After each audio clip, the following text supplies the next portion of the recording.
Hi guys, so it's me, Nicolette. So this video today is a little bit of a rant and just a realization that I've had in the past couple of days, especially because it's the month of love and it's Valentine's Day. The one day I was in a group, around a group of people, and we're having a conversation, and my one statement that comes out is, I don't want to date a broke man. And I get these big gasps about, when did relationships become about money? When did love become, what happened to love? Why is it prostitution? Excuse me. There's something absolutely wrong with a person that finds the phrasing of me saying I don't want to date a broke man wrong.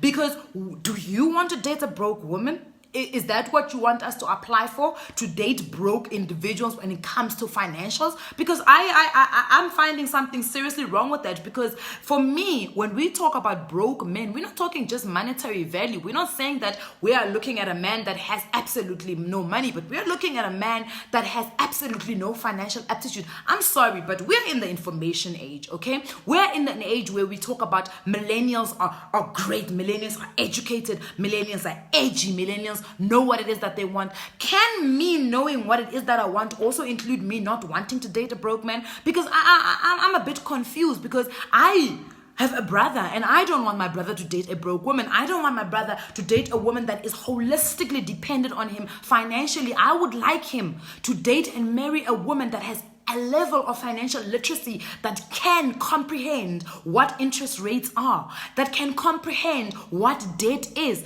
that can comprehend what wealth creation is, that can comprehend that my employer cannot be the only person that is looking out for me in terms of my retirement. I want my brother to be able to date and marry that type of person. So why is it so wrong that I, as Nicolette, I as a young, bright woman in this country, have to be very apologetic about me choosing not to date a broke man? Why does it need to then be reduced to me saying I actually want to prostitute myself? Because that's not what I'm saying. What I am saying is that times are now, poverty is going out of fashion.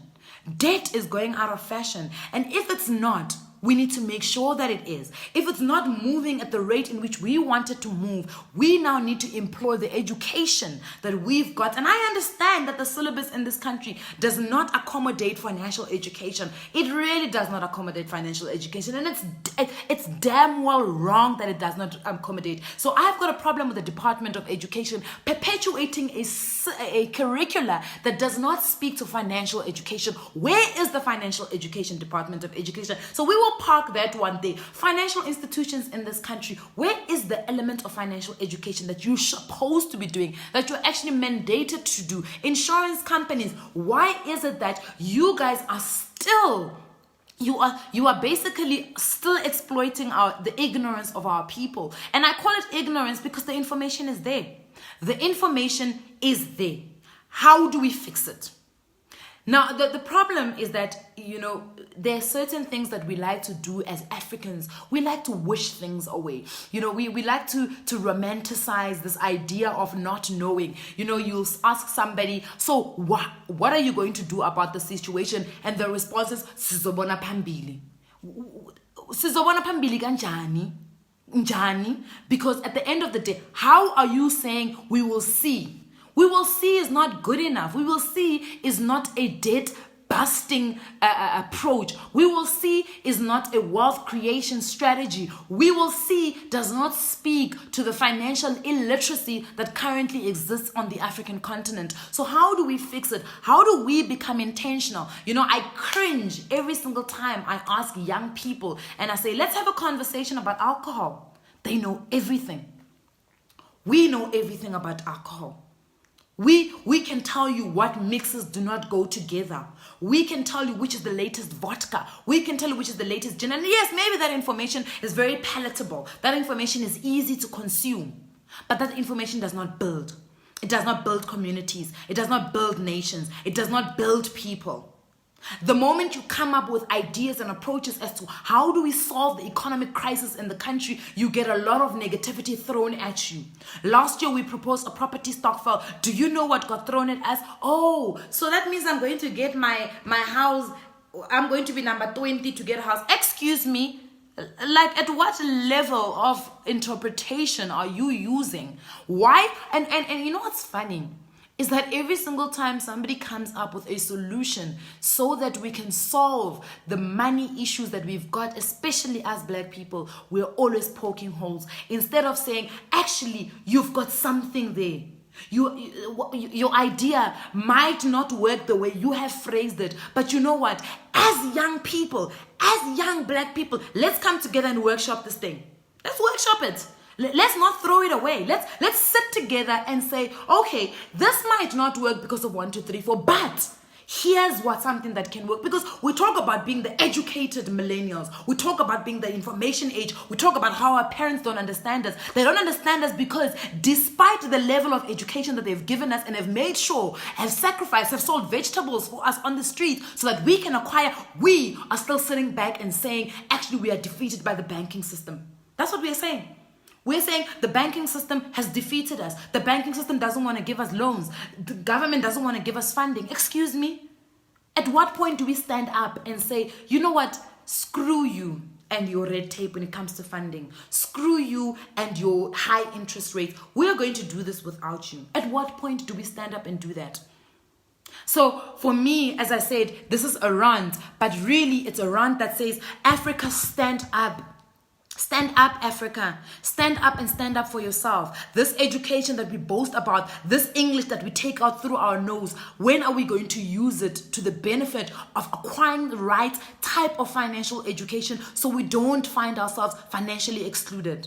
Yes. And I'm not going to sit here and pretend like there are no issues with the system. The system has issues. Yes, the system has issues. Okay, then what then? What then, my children? What then, my people? What then, my fellow brothers and sisters? How are we going to pass on the legacy of financial freedom and financial inclusion to our children when we ourselves right now do not get it? And yes, okay, maybe we're putting too much on our shoulders. Maybe it's not our fight. Maybe it's not our fight. So it's okay for us to die poor. Let's then be okay with dying poor. Let's then be okay with the fact that the education system, especially in most countries, has got absolutely no level of financial education. Let's go onto social media and like each other's pages and lol at each other and create memes. Let's rather do that because that's easier. It's easier to do. Let's not sit on platforms like YouTube and Google wealth creation strategies. How do I increase my financial literacy? Let's not read books. Let's not speak to people. Let's not come together and brainstorm ideas. Let's rather take the easy way out and say it's not our fight, because you know what? There's already too much on millennials. There's already too much that is expected from the youth, because that's the attitude that we've got right now. How is it possible that people between the ages of 25 and 40 in this country, some people in this country are depending on their employers to say to them, we are imposing a retirement annuity on you. We're imposing a life retirement plan on you. Because you can't do it yourself. You can't do it yourself. There are people still today that are going to ask me the question, Nicolette, how do I invest in shares? And I sit here and I get upset, but I have to be understanding at the same time that I'm getting upset, because I'm like, I am Nicolette. I am not special. The next person that probably knows how to invest in shares is not special. But you know, they've taken the liberty to take the smartphone that they use to press like, to press lol, to sometimes expose people's gossip and Google, how do I buy shares? It's a miracle. It's a miracle. And when you don't understand, then you go and knock to next door neighbor and say, listen, I've read about shares and I still don't get it. Now we're talking a different type of conversation. But you know, we are lazy. It's become normal to be lazy.